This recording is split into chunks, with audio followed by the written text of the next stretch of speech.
Suara teguran yang bernada hinaan itu datang dari arah belakang membuat Herman dan Jerry segera menoleh. Rico, Daniel, dan Rian saling bertukar pandang melihat seseorang datang dengan wajah merah pada mendatangi meja di mana mereka berlima duduk. "Sialan kamu, Herman. Apa yang kamu lakukan di sini?" Anton bertanya dengan wajah memerah. "Apa? Apakah aku harus melapor kepada kamu apa yang harus aku lakukan?" Herman pun bertanya sambil mengerutkan keningnya. "Herman, obat apa yang kau minum pagi ini? Mengapa kamu tiba-tiba saja bisa bergaul dengan mereka? Sialan kamu. Jangan katakan bahwa kamu telah terpengaruh oleh perkataan Lisa kemarin." "Begini, Ton. Aku merasa selama ini aku telah melakukan banyak kesalahan terhadap Jerry dan teman-temannya. Sementara Jerry sedikit pun tidak pernah memperlakukan kita dengan buruk. Cobalah kamu berpikir dengan berlapang dada sedikit. Apakah Jerry pernah mengganggumu? Apakah Jerry pernah membalas setiap perlakuan buruk kita kepadanya? Coba jujur, dan katakan padaku mengapa kamu begitu membenci Jerry." "Herman, kau... Ada apa denganmu pagi ini? Apakah kau ingin membela kucing kurap itu dan ingin membuka perselisihan denganku, ha?" Anton pun semakin marah. Anton lalu bergegas menghampiri Jerry dan dengan kasar menarik kerah baju Jerry. Kau, beritahu aku, obat apa yang kau berikan pada Herman? Apakah kau merasa layak berteman dengannya? Kau harus sadar diri. Lihat ke cermin siapa dirimu dan siapa kami. Kau tidak lebih dari seorang anak malang yang sangat miskin. Apakah itu batas?" Anton meluapkan kekesalannya pada Jerry. "Lepaskan dia," kata Herman sambil memukul tangan Anton. "Anton, jika tidak ada orang miskin maka tidak ada orang kaya. Aku terlalu bodoh selama ini mau saja terpengaruh dan mengikuti gaya aroganmu yang membuatku dijauhi oleh mahasiswa lain di kampus ini. Aku sudah cukup dan tidak perlu lagi ada perdebatan di sini. Jika tujuanmu datang ke sini untuk mencari gara-gara dengan Jerry, maka dengan tegas aku katakan bahwa aku tidak akan berdiri lagi di pihakmu. Akan tetapi jika kau mau membuka hati dan menyadari bahwa apa yang kita lakukan selama ini adalah salah, maka aku akan tetap menjadi sahabatmu." Herman berkata dengan tegas. Mendengar Herman berkata seperti mengancam, Anton hanya tertawa sinis. Herman, kau pikir kau siapa? Jika bukan karena ayahku bersahabat dengan ayahmu, aku pun tidak sudi berteman denganmu. Dan satu hal lagi, silakan berteman dengan anak malang yang tidak jelas asal-usulnya itu. Dia bahkan tidak tahu siapa ibu dan ayahnya. Setelah Anton selesai berkata dengan seperti itu, tiba-tiba sebuah tamparan melayang ke arah pipinya dan membuat Anton sedikit terhuyung-huyung. Saat itu semua yang ada di tempat itu dilanda keterkejutan. Rico dan Daniel adalah orang yang paling terkejut mendengar suara tamparan yang keras itu. Dia tidak menyangka bahwa Jerry saat ini kelihatan sangat marah dan tangan bergetar hebat. "Kau sudah keterlaluan, Anton. Semua perbuatanmu sudah melampaui batas. Aku masih bisa memaafkan jika tubuhku tersakiti dan masih bisa bersabar menelan penghinaan yang ditujukan padaku. Namun jika orang tuaku yang kau buat terhina, maka kau harus memiliki nyawa cadangan untuk itu." Jerry melangkah dengan mata merah menghampiri Anton. "Bangun kau sialan. Ayo, aku ingin melihat sekeras apa tulangmu." Anton yang benar-benar menggigil ketakutan melihat aura membunuh terpancar dari sorot mata Jerry. Dia yang selama ini selalu menyakiti Jerry tidak menyangka akan terkena batunya kali ini. Sambil memegang pipinya yang merah, dia pun mengancam. Kau berani menamparku? Akan aku pastikan bahwa kau tidak akan menerima lagi bantuan subsidi kuliah dari Dewan Kampus. Kau lihat saja nanti." Anton pun buru-buru pergi dari tempat itu. Jerry berdiri tegak dengan kedua tangan terkepal menatap kepergian Anton. Saat ini kemarahannya benar-benar sampai ke ubun-ubun. Dia baru mengendorkan kemarahan setelah seseorang memegang pundaknya. Akhirnya kepala yang tunduk itu kini terangkat sudah. Orang yang selalu diintimidasi itu kini berbalik mendominasi. Benar kata pepatah bahwa roda itu berputar. Saatnya kau tidak perlu lagi menelan segala hinaan. Untuk masalah uang kuliah, kami akan melakukan patungan demi menutupinya. Kau jangan khawatir, Jerry. Jerry menoleh dan melihat bahwa itu adalah Daniel. Dia segera tersenyum. "Aku sudah siap dengan segala kemungkinan yang terjadi. Kini aku tidak memerlukan lagi bantuan subsidi untuk menutupi biaya pendidikanku. Oh Jerry, apa kau kini mendapatkan durian runtuh dari anak orang kaya yang telah kau selamatkan itu?" Jerry hanya tersenyum.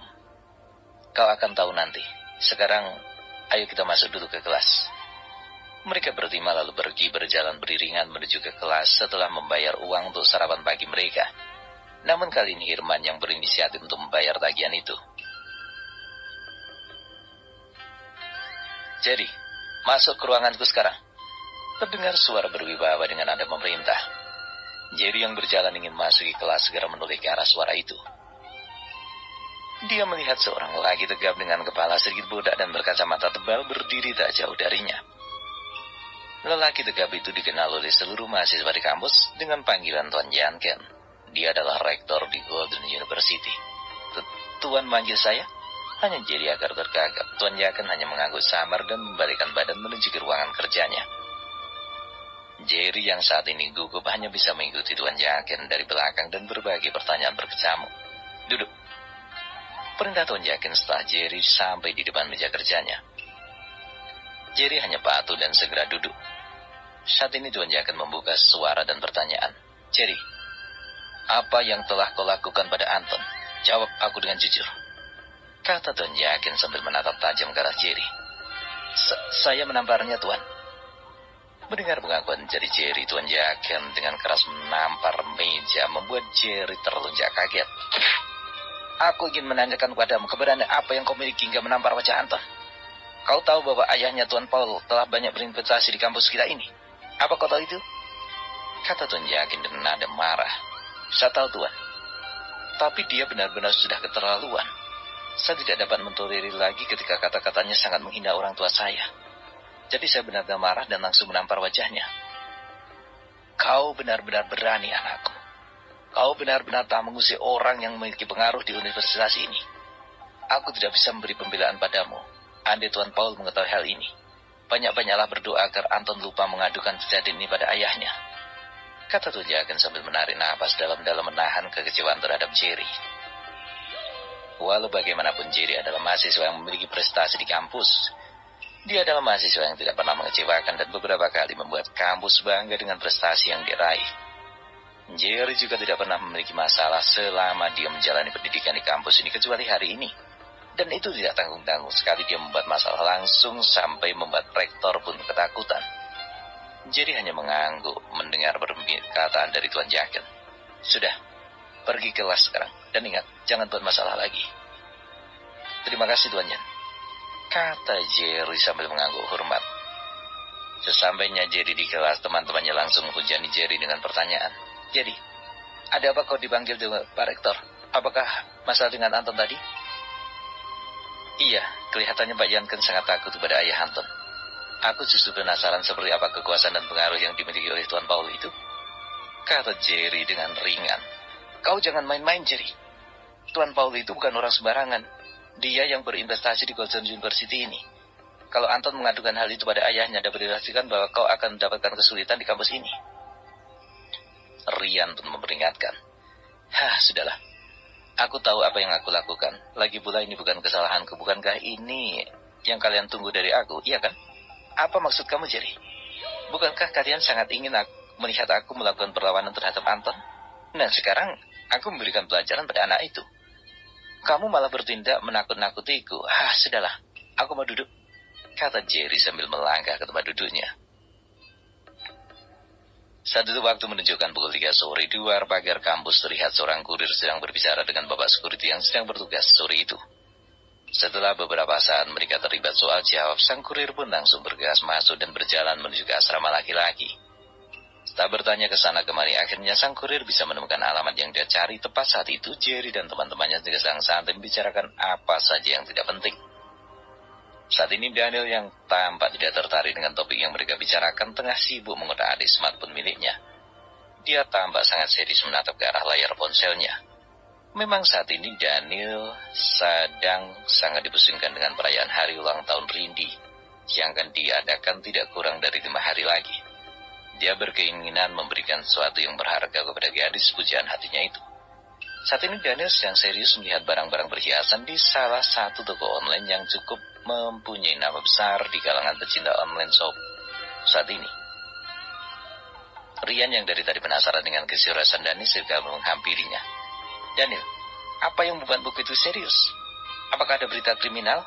Atau ada berita gosip yang lagi hot dari artis terkenal yang sedang naik daun saat ini? Rian pun menggeser duduknya mendengar pertanyaan Rian. Daniel hanya mencibir. Aku sama sekali tidak tertarik dengan berita gosip selebritis itu. Mereka hanya bisa membuat sensasi secara barbar demi mendongkrak popularitas mereka. Bagiku tidak ada yang mengherankan dari semua berita dari media-media tentang mereka. Kau tahu, hanya untuk membuat sensasi mereka dengan sengaja membayar paparazzi dan penggemar palsu untuk menipu publik. Seolah-olah mereka memiliki ketenaran selangit sehingga diburu ke sana kemari oleh fan dan awak media. Daniel berkata dengan acuh tak acuh. Beberapa dari mereka ada yang rela menjual tubuh mereka ke para produser hanya demi sebuah kontrak. Makanya tidak mengherankan para selebritis dengan modal akting yang pas-pasan tiba-tiba memiliki karir yang melambung tinggi. Masalah kualitas menjadi urusan belakang.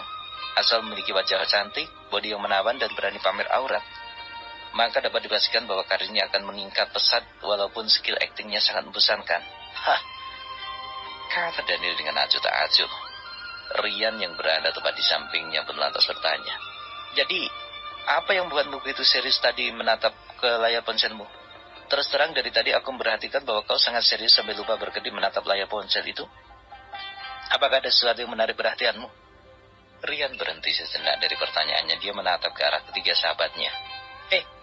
Apa kalian tahu kalau hari ini dunia bisnis Star Hill mengalami kegemparan? Rian pun bertanya kepada ketiga sahabatnya. Daniel yang tadinya sangat serius menatap layar ponsel kini mengalihkan pandangannya.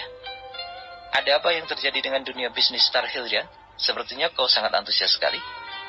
Mendengar Daniel tertarik ingin mengetahui berita yang dibawa oleh Rian, maka Rian pun melanjutkan. Apakah kamu belum mendengar bahwa perusahaan milik Smith Group Company yang berada di Star Hill City telah diakuisisi oleh seorang penguasa muda yang misterius?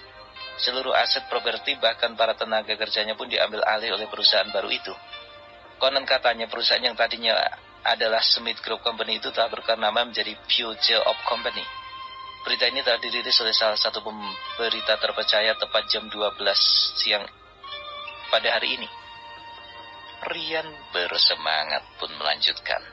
Saat ini seluruh pengusaha baik yang kecil maupun yang memiliki aset jutaan dolar tengah berspekulasi, mengatakan bahwa pengusaha muda misterius itu berasal dari Amerika. Ada juga yang mengatakan bahwa Future of Company itu hanya ranting dari sebuah perusahaan induk yang berbasis di Beijing. Jika benar perusahaan Future itu memiliki nilai pasar miliaran dolar, hanya perusahaan ranting, maka tidak dapat dibayangkan betapa kayanya pengusaha kaya yang misterius itu. Saat ini di beberapa media pemberitaan mulai menayangkan video live konferensi pers dari juru bicara Smith Group, yaitu Tuan Berry, yang juga merupakan presiden baru dari perusahaan Smith Group cabang Star Hill. Beliau telah mengeluarkan pernyataan bahwa perusahaan atas nama Smith Group telah sepenuhnya diambil oleh Future of Company. Rian menjelaskan berita yang dia ketahui kepada Daniel dengan sangat detail. Mendengar berita itu, Jerry yang memang berada di tempat itu bersama dengan Rian, Rico, dan Daniel hanya bisa berpura-pura tidak tertarik dengan berita itu. Dalam hati dia berkata, Berry sepertinya sangat bersungguh-sungguh dalam pengaturan ini. Aku sama sekali tidak menyangka bahwa dia akan bergerak dengan cepat. Apakah kakek benar-benar menginginkan agar aku mengambil alih seluruh perusahaan miliknya di Star Hill ini? Saat perusahaan kakek telah sepenuhnya berada dalam kendaliku, sudah pasti cepat atau lambat aku akan banyak terlibat dalam kegiatan di perusahaan. Dan sepertinya identitasku akan semakin sulit untuk disembunyikan.